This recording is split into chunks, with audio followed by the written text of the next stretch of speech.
அனைவருக்கும் வணக்கம். இன்றைய ஆரோக்கிய தலைப்புல நம்ம செவ்வாழையினுடைய மருத்துவ நன்மைகளை பற்றி தாங்க தெரிஞ்சுக்க போகிறோம். பொதுவாக வாழைப்பழம் அப்படிங்கும் பொழுது எல்லா பழங்களை விட செவ்வாழையில் அதிக ஊட்டச்சத்துக்களானது இருக்குது அப்படின்னு சொல்லுவாங்க. அதுலேயும் பார்த்தீங்கன்னா பொட்டாசியம், மெக்னீசியம், கால்சியம், பாஸ்பரஸ், இரும்புச்சத்து, vitamin C, thiamine, folic acid, beta carotene இப்படி மனிதனுடைய உடலுக்கு தினசரி தேவைப்படக்கூடிய எல்லா விட்டமின்ஸும் மினரல்ஸும் நிறைந்திருக்கக்கூடிய ஒரு பழம் தான் இந்த வாழைப்பழம். அந்த வாழைப்பழத்தெல்லாம் அதிக அளவு சத்துக்கள் இருக்கக்கூடியது அப்படின்னு பார்த்தீங்கன்னா அது செவ்வாழை தாங்க. இந்த செவ்வாழை பார்த்தீங்கன்னா நமக்கு உடலுக்கு மிகப்பெரிய வலு கொடுக்கக்கூடிய ஒரு பழம். அதனால தான் இந்த பழத்தை உடலுக்கு வலு கொடுக்கக்கூடிய காயகல்பம் அப்படின்னு சொல்லுவாங்க. இது பார்த்திங்கன்னா மூளையினுடைய செயல்பாடு, இதயத்தினுடைய செயல்பாடு, இரத்த ஓட்டம், இரத்த உற்பத்தி, சிறுநீரகத்தினுடைய இயக்கம், கல்லீரல் இயக்கம், குடலுடைய இயக்கம் இப்படி எல்லாத்துக்குமே தேவையான சத்துக்களை பெற்றிருக்குங்க. ஒவ்வொருவருமே தினசரி ஒரு செவ்வாழையாவது சாப்பிட்டு வந்தால் நம்முடைய உடலில் எந்த விதமான நோயுமே அண்டாது அப்படின்னு சொல்லுவாங்க. நிறைய சத்துக்கள் இருக்குது இந்த பழத்தில். ஒவ்வொரு தாவரத்துக்குமே ஒரு தனித்துவமான தன்மைகள் இருக்கும். அதனுடைய அடிப்படையில் நம்முடைய உடம்பை வலுவாக்கி நமக்கு சிறப்பான ஒரு எனர்ஜியை தரக்கூடிய ஒரு பழம் தான் செவ்வாழை. பொதுவாக இந்த பழத்தை நீரிழிவு நோயாளிகள் இருக்கக்கூடியவங்க சாப்பிடக்கூடாது, வாழைப்பழத்தையே பொதுவாக சாப்பிடக்கூடாதுன்னு சொல்லுவாங்க. ஆனால் செவ்வாழையை ஒரு அளவாக நீங்கள் சாப்பிட்லாங்க. ஏன்னா இதில் இருக்கக்கூடிய ஊட்டச்சத்துக்கள் சர்க்கரையை கண்டிப்பாக கட்டுக்குள்ளே வைக்கும். அந்த தன்மை இருக்குது. அதனால் லிமிட்டாக நீங்கள் சாப்பிடலாம். நார்மலான வாழைப்பழம் சாப்பிட்றத நீங்கள் அவாய்ட் பண்ணிவிட்டு செவ்வாழையை சாப்பிடுங்க. அளவுக்கு அதிகமாக தான் எதுவுமே சாப்பிடக்கூடாதே தவிர மற்றபடி செவ்வாழையை நீங்கள் தாராளமாக எடுத்துக்கலாம். செவ்வாழை சாப்பிட்றதுக்குன்னு சரியான நேரங்கள் கூட இருக்குது. இந்த நேரத்தில் தான் நீங்கள் சாப்பிடணும். செவ்வாழை சாப்பிடும் பொழுது சரியாக பார்த்தீங்கன்னா காலையில் 6 மணி சாப்பிட்லாம். இந்த நேரத்தில் சாப்பிட முடியலன்னா பகல் 11 மணிக்கு ஏதாவது பிரேக் டைமில் சாப்பிட்லாம். இல்லைன்னா ஈவினிங் டைமில் 4 மணிக்கு மேலே நீங்கள் சாப்பிட்லாம். உணவு எடுத்தவுடன் செவ்வாழை சாப்பிட்டீங்க அப்படின்னா கொஞ்சம் மந்தமாக இருக்கிற மாதிரி தான் இருக்கும். அதனால் முழு சத்துக்களும் நமக்கு கிடைக்கிறதும் ரொம்ப கஷ்டமாக இருக்கும். எல்லா பழங்களுக்குமே இப்படி தான். நம்ம சாப்பிட்ட உடனே சாப்பிடும் பொழுது சத்துக்கள் கிடைக்கிறது ரொம்ப கம்மியாக இருக்கும். செவ்வாழையில் பார்த்திங்கன்னா இருக்கிறதுலே அதிகமான சத்து எதுனா பொட்டாசியம் தான். இந்த பொட்டாசியம் என்ன பண்ணுன்னா ரத்த அழுத்தத்தை கட்டுக்குள்ளே வச்சுருக்கும். பிபி ப்ரெஷர் இருக்கக்கூடியவங்க எல்லாருமே பார்த்திங்கன்னா செவ்வாழையை தாராளமாக எடுத்துக்கலாம். அதே போல் கண் பிரச்சனைகளை தடுக்கக்கூடிய சக்தியும் இந்த செவ்வாழைக்கு இருக்குங்க. ஏன்னா செவ்வாழையில் நியூடின் அப்படின்ற ஒரு வேதிப்பொருள் இருக்குது. அது மட்டும் இல்லாமல் லியோதினின், பீட்டா கரோடின், விட்டமின் ஏ இந்த மாதிரியான சத்துக்கள் நிறையவே இருக்குது.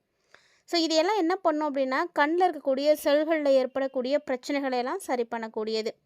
வேலை, படிப்பு அப்படின்னு பெரியவங்கள் ஆரம்பித்து இன்றைக்கி குழந்தைங்க வரைக்குமே கம்ப்யூட்டரையும் செல்ஃபோனையும் சார்ந்து தான் வாழ்ந்துட்டுருக்காங்க.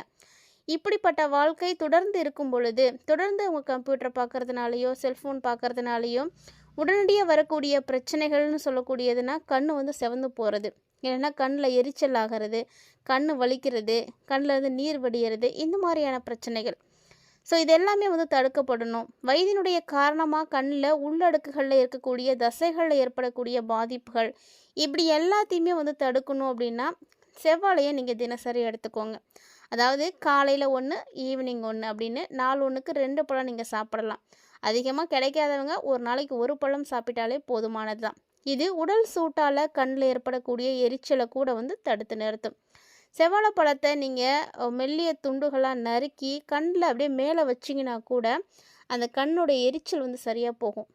மறக்காமல் ட்ரை பண்ணி பாருங்கள். கண் எரியக்கூடிய நேரத்தில் இந்த ஒரு ட்ரிக்கை, அதாவது ஒரு நாளில் முதல் உணவாக நீங்கள் செவ்வாழை எடுத்துக்கோங்களேன். இது பார்த்திங்கன்னா உங்களுக்கு ரொம்ப ரொம்ப நல்லதுன்னு சொல்லுவாங்க. காலையில் எழுந்திரிச்சோன்னே நீங்கள் சாப்பிடும் பொழுது அந்த உமிழ்நீரோட கூலாக இந்த செவ்வாழை பழத்தை நீங்கள் மென்று சாப்பிட்டீங்க அப்படின்னா ஒரு நாளைக்கு என்ன விட்டமின் தேவையோ, என்ன தாது உப்புக்கள் தேவையோ அதில் 60% கிடச்சிடும். அதுக்கப்புறமா நீங்கள் சாப்பிடக்கூடிய உணவு சத்தில் குறைந்தாலுமே கூட ஒன்றும் பிரச்சனையே கிடையாது. ஏன்னா இந்த செவ்வாழையை அது எல்லாத்தையும் சமாளிச்சிடும். காலையில் முதல் உணவாக செவ்வாழை யாரெல்லாம் சாப்பிட்றீங்க அப்படின்னு மறக்காமல் கமெண்ட் பண்ணுங்கள். அதே போல் எலும்பு மஜ்ஜையெல்லாம் பழுப்படுத்தி கொடுக்கும். ஒரு சில குறிப்பிட்ட உணவுகளால் மட்டும்தான் இந்த ஒரு விஷயத்தை செய்ய முடியும். அதாவது ஒரு நாள் சாப்பிட்றோம் நாள்னால் அடுத்த நாள் காலையில் அது மலமாக வெளியேறணும். அப்படி வெளியேற முடியாமல் இருக்கும் பொழுது நீங்கள் இந்த செவ்வாழையை சாப்பிட்லாம். அதாவது காலையில் ஒரு செவ்வாழை பழத்தை நீங்கள் சாப்பிட்டீங்க அப்படின்னா அது உங்களுடைய குடலுடைய இயக்கத்தை தூண்டி கழிவுகளை எல்லாம் வெளியேற்ற கொடுக்கும். அதனால தான் பொதுவாக வாழைப்பழம் சாப்பிடுங்கன்னு சொல்லுவாங்க. மோஷன் போகலை அப்படின்னா வாழைப்பழம் சாப்பிடுங்கன்னு சொல்கிறாங்க. அதுக்கு காரணம் இதுதான். அதேபோல் செவ்வாழைப்பழத்தில் இருக்கக்கூடிய சத்துக்கள் பார்த்திங்கன்னா எலும்பு மஜ்ஜையெல்லாம் வந்து வலுப்படுத்தி கொடுக்கும். புதுசாக ரத்த அணுக்களை எல்லாம் உருவாக்கக்கூடிய தன்மை இருக்குது. நோய் எதிர்ப்பு மண்டலத்தை வந்து பலமாக்கி கொடுக்கும். எந்த ஒரு புதிய கிருமியுமே உங்களுடைய உடம்புக்குள்ளே வராமல் வந்து தடுக்கும். அப்படியே ஒரு புதுசாக ஒரு கிருமி உங்கள் உடம்புக்குள்ளே வருது அப்படின்னா கூட இந்த நோய் எதிர்ப்பு மண்டலம் வலுவாக இருந்துச்சு அப்படின்னா கண்டிப்பாக நீங்கள் தப்பிச்சிடலாம். அந்த ஒரு மண்டலம் வீக்காக இருக்கும் பொழுது தான் உங்களுக்கு வந்து திடீர்னு உடல்நிலை வந்து பாதிப்படைகிறதெல்லாம். ஸோ நோய் எதிர்ப்பு சக்தி அதிகமாக இருக்கணும் அப்படின்னா அதுக்கேற்ற மாதிரி நம்ம உணவுகளை வந்து கண்டிப்பாக எடுத்துக்கணும். நம்ம நார்மலாக சாப்பிடக்கூடிய அந்த அரிசி சாப்பாட்டில் அந்த அளவுக்கு சத்துக்கள் ஒன்றுமே கிடையவே கிடையாது. பாரம்பரிய உணவுகளை நீங்கள் சாப்பிடும் பொழுது நிறைய சத்துக்கள் வந்து கிடைக்கும். ஸோ உங்களுக்கு செவ்வாழை கிடைக்கிது அப்படின்னா தாராளமாக நீங்கள் எடுத்துக்கோங்க. இது பார்த்திங்கன்னா நரம்பு மண்டலத்தெல்லாம் வலுப்படுத்துங்க. நரம்பு மண்டலம் பலவீனமாக இருக்கக்கூடியவங்களுக்கு தான் நிறைய பிரச்சனைகள் ஏற்படும். அவங்களாம் பார்த்திங்கன்னா தொடர்ந்து 48 நாள் இந்த பழத்தை சாப்பிட்டு வந்தீங்க அப்படின்னாவே போதும். உங்களுக்கு வந்து கை கால் நடுக்கம் ஏற்படுறது, கை கால் மறுத்து போகிறது, நரம்பு சம்பந்தமான பலவீனங்கள் இப்படி எல்லாமே சரியாக போயிடும். நரம்பினுடைய கடைசி பகுதியில் ஏற்படக்கூடிய பாதிப்புனால் கைகளில் வந்து பார்த்திங்கன்னா அனல் படுறது மாதிரி ஒரு உணர்வு இருக்கும். அந்த பிரச்சனையை சரி செய்யக்கூடிய சத்துக்கள் செவ்வாழைப்பழத்தில் அதிகமாக இருக்குது. கருகருன்னு தலைமுடி வேணும், சுருக்கமில்லாத சருமம் வேணும், தெளிவான கண் பார்வை வேணும், இதெல்லாம் நினைக்கக்கூடியவங்க கண்டிப்பாக நீங்கள் செவ்வாழை சாப்பிடுங்க. செவ்வாழை சாப்பிடக்கூடியவங்களுக்கு இந்த பிரச்சனைகள் எதுவுமே வர்றது கிடையாது. அவங்க எப்போதுமே வந்து இளமையாகவே வந்து இருக்கலாம். இந்த செவ்வாழை பழத்தை உங்களுக்கு பிடித்தமான வகைகளில் நீங்கள் எப்படி வேணாலும் எடுத்துக்கலாங்க. அதாவது நீங்கள் அப்படியே சாப்பிட்லாம், ஸ்மூத்தி பண்ணி கூட சாப்பிடலாம், பாலில் போட்டு பொடி பண்ணி கூட சாப்பிடலாம். ஆண்கள் பெண்கள் அப்படின்னு எல்லாருக்குமே செவ்வாழைப்பழம் நல்லது தான். இதில் குறிப்பாக ஆண்களுக்கு பார்த்திங்கன்னா ஏற்படக்கூடிய ஆண்மை குறைபாட்டை சரி பண்ணக்கூடிய பழங்களில் செவ்வாழை மிக முக்கியமான இடத்துல வந்து இருக்குது. நரம்பு தளர்ச்சி, ஆண்மை குறைபாட்டால் அவதிப்படக்கூடியவங்கள்லாம் 48 நாட்கள் தொடர்ந்து நீங்கள் செவ்வாழை சாப்பிட்டு வந்தீங்க அப்படின்னாவே போதும், நல்ல பலன்களை வந்து பார்க்க முடியும். வாழைப்பழத்தில் பல வகை இருக்குது தான், ஆனால் எல்லாத்துலேயுமே எல்லா சத்துக்களும் இருக்குதுன்னு சொல்ல முடியாது.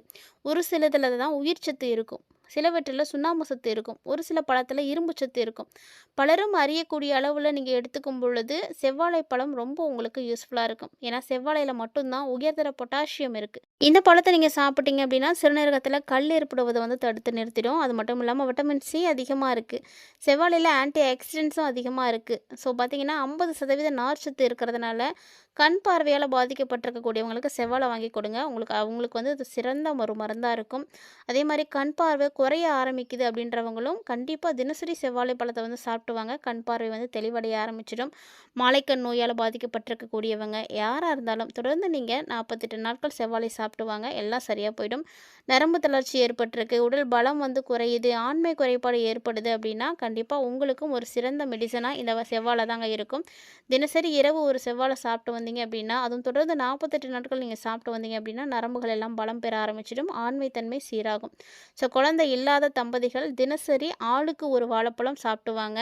இந்த பழத்தோட 1/2 ஸ்பூன் தேன் சாப்பிட்டு வந்தீங்க அப்படின்னா 48 நாட்கள் சாப்பிட்டு வந்தீங்கன்னாவே நிச்சயமாக நீங்கள் கருத்தரிக்கிறதுக்கு வாய்ப்புகள் நிறைய இருக்குது அப்படின்னு நிறைய மருத்துவர்கள் வந்து சொல்லியிருக்காங்க. ஸோ நீங்கள் இதெல்லாம் ட்ரை பண்ணுங்கள். அதே போல் தொற்றுநோய் கிருமிகள் வந்து கொல்லக்கூடிய அரிய சக்தி வந்து இந்த செவ்வாழையில் இருக்குது. ஸோ செவ்வாழை பழத்தை வாரத்துக்கு ஒரு முறையாவது நீங்கள் சாப்பிடுங்க. இது சாப்பிட்றதுனால உடலில் தொற்று நோய்கள் பாதிப்புகள் எதுவுமே ஏற்படாது, எல்லாத்தையுமே வந்து சரி பண்ணும். ஸோ இப்படி எல்லா வகைகளையுமே பயன் கொடுக்கக்கூடிய அளவுக்கு இருக்கிற இந்த செவ்வாழை பழத்தை நீங்களும் வந்து மறக்காமல் சாப்பிடுங்க. குறிப்பாக பெண்கள், ஆண்கள் கண்டிப்பாக சாப்பிடுங்க. கருத்தரிக்காமல் இருக்கக்கூடிய பெண்கள்லாம் நீங்கள் செவ்வாழை சாப்பிடும் பொழுது கருவுறுதலுக்கான வாய்ப்புகள் நிறைய இருக்குது. ஹீமோக்ளோபின் அதிகமாகும், சருமத்துக்கு பொலிவு கிடைக்கும். இது மாதிரி ஒட்டுமொத்த உடலோடைய நலனும் பார்த்திங்கன்னா மேன்மை அடைகிறதுக்கு ரொம்ப முக்கியமாக இருக்கும். கர்ப்பிணிகளுக்கு ஏற்படக்கூடிய வாந்தி, தலை சுற்றல், சோர்வு இது எல்லாத்தையுமே வந்து குறைக்கும். அதனால் கருவில் இருக்கக்கூடிய குழந்தையினுடைய வளர்ச்சியும் நல்லா இருக்குங்க. அதே போல் ஒவ்வொருவருடைய கல்லீரலையும் சுத்தம் செய்யக்கூடிய தன்மை இதுக்கு இருக்குது. கல்லீரலில் இருக்கக்கூடிய நச்சுக்களை வெளியேற்றி கல்லீரல் வீக்கத்தை வந்து குறைக்கும். கண்டிப்பாக செவ்வாழையை வந்து தொடர்ந்து சாப்பிடுங்க. உங்களுக்கு செவ்வாழை பிடிக்குமா பிடிக்காதா அப்படின்னு மறக்காமல் வந்து கமெண்ட் பண்ணுங்கள். இது மாதிரி நிறைய இன்ட்ரெஸ்டிங்கான தகவல்களை எல்லாம் தொடர்ந்து பார்க்கணும் அப்படின்னு ஆசைப்பட்டீங்கன்னா நம்ம சேனலை சப்ஸ்கிரைப் பண்ணிவிட்டு ஃபாலோ பண்ணிக்கோங்க. மறக்காமல் கூட இருக்கக்கூடிய பெல் சிம்லையும் கிளிக் பண்ணிக்கோங்க. அப்போ தான் நாங்கள் போடக்கூடிய வீடியோக்கள் எல்லாமே உங்களுக்கு நோட்டிஃபிகேஷன் உடனுக்குடன் வந்தடையும், நீங்களும் பார்த்து பயன்பெறலாம். இந்த பதிவில் செவ்வாழையை பற்றி நிறைய தகவல்களை பார்த்துருப்பீங்கன்னு நினைக்கிறேன். கண்டிப்பாக உங்களுக்கு பிடிச்சிருக்குன்னு நினைக்கிறேன். பிடிச்சிருந்தால் லைக் பண்ணி ஷேர் பண்ணுங்கள், மறக்காமல் கமெண்ட் பண்ணுங்கள். மேலும் இது மாதிரி நிறைய ஆரோக்கியம் சார்ந்த தகவல்களை எல்லாம் நீங்கள் உடனுக்குடன் பார்க்கறதுக்காக நம்ம சேனலோடு இணைந்திருங்க. இது மாதிரி ஆரோக்கியம் சார்ந்த தகவல்களை நீங்கள் தொடர்ந்து பார்க்குறதோட மட்டும் விட்டுறாதீங்க. உங்களுக்கு தெரிஞ்சவங்களோடலாம் ஷேர் பண்ணிவிடுங்க. அவர்களும் பார்த்து பயன்பெறட்டும். மீண்டும் மற்றும் ஒரு சுவாரஸ்யமான ஆரோக்கிய தலைப்பில் சந்திக்கலாம்.